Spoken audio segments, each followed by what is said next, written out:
Sabe quando uma única linha, uma descrição bem curta pode abrir um universo inteiro de ideias? Uma frase que, à primeira vista, parece até simples, mas que na verdade guarda a chave para a gente entender o mundo super complexo como o do autor Salman Rushdie. Pois é exatamente essa a nossa proposta aqui. Ok, vamos mergulhar nisso. Essa linha aqui é o nosso mapa. Olha só os elementos. De um lado, a identidade ponte, entre Índia e Reino Unido. Do outro, o mundo da política. E no meio, conectando tudo, o realismo mágico. Juntas, essas palavras formam a essência de um dos escritores mais importantes e, por que não dizer, controversos do nosso tempo.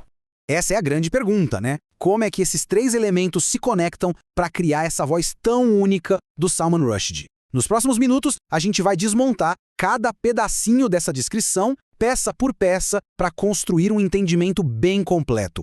Vamos começar pelo estilo dele. O que é, afinal, esse tal de realismo mágico? E, não é só fantasia, não. É uma coisa muito mais sutil e muito mais poderosa. A definição é essa aí. O fantástico invade o dia a dia. Mas o pulo do gato está no jeito que isso acontece. Imagina só, você está lendo sobre uma reunião de família super normal e de repente um tio começa a flutuar. Nos mundos do Rushdie, ninguém se espanta. O impossível é só parte da realidade. É aceito como se fosse a coisa mais natural do mundo. E essa tabela deixa essa colisão bem visual. De um lado está o mundo que a gente reconhece, eventos históricos, dramas de família, conflitos políticos. Do outro, olha só como o mágico se intromete sem pedir licença. Animais que falam, gente que pode voar. O realismo mágico do Rushdie vive exatamente aí, nessa fronteira, onde um evento histórico pode muito bem ser narrado por um papagaio e a história segue como se nada de estranho tivesse acontecido.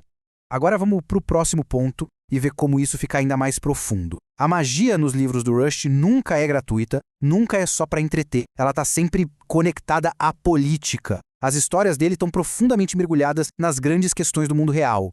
E o ponto crucial é este. O fantástico não serve como uma fuga da realidade, mas sim como uma lente de aumento para a gente enxergar essa realidade melhor. Rushdie usa o mágico para expor as complexidades do poder, da corrupção, para questionar o peso do colonialismo e para explorar essa luta constante por identidade e pela liberdade de se expressar, exatamente como vemos nessa lista. E essa frase que está na tela resume a abordagem dele de um jeito brilhante. Essa coleção é total. As lutas dos personagens dele, as crises de identidade, os conflitos de família, nunca acontecem num vácuo, sabe? São sempre um reflexo direto das grandes forças políticas e históricas que estão moldando a vida deles. Tá, mas como ele consegue unir esses dois mundos, o mágico e o político? Bom, a resposta está na terceira parte da nossa frase guia, a identidade dupla dele, Índia/OK. É essa ponte entre dois mundos que alimenta a obra inteira. A Índia, para ele, é a matéria-prima do mágico. É de onde vêm as histórias antigas, os mitos épicos, aquela tapeçaria cultural imensa, vibrante. É a memória de um passado super profundo e complexo que pulsa com possibilidades fantásticas. Já o Reino Unido, por outro lado, oferece a lente política. É a perspectiva do migrante, a experiência de viver entre culturas diferentes, o choque com a modernidade e, claro, aquela análise bem crítica do legado que o Império deixou. É o olhar voltado para o presente e para o futuro. E aqui a gente vê essa fusão acontecendo na prática.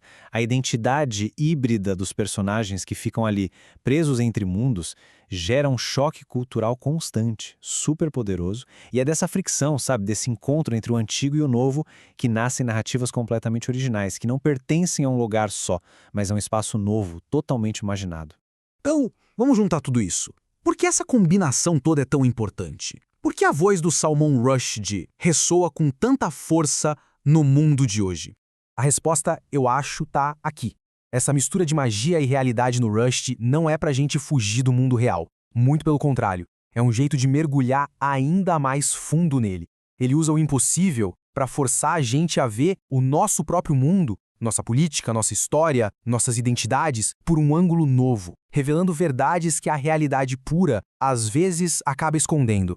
No fim das contas, tudo volta para aquela nossa linha original. Esses três pilares, identidade, estilo e tema, não são separados. Um sustenta o outro. A identidade dele, de ponte entre Índia e Reino Unido, alimenta o estilo do realismo mágico, que, por sua vez, é a ferramenta perfeita para ele explorar os temas políticos. E juntos eles formam uma voz literária poderosa, inconfundível e, muitas vezes, perigosa para quem prefere uma única versão da verdade.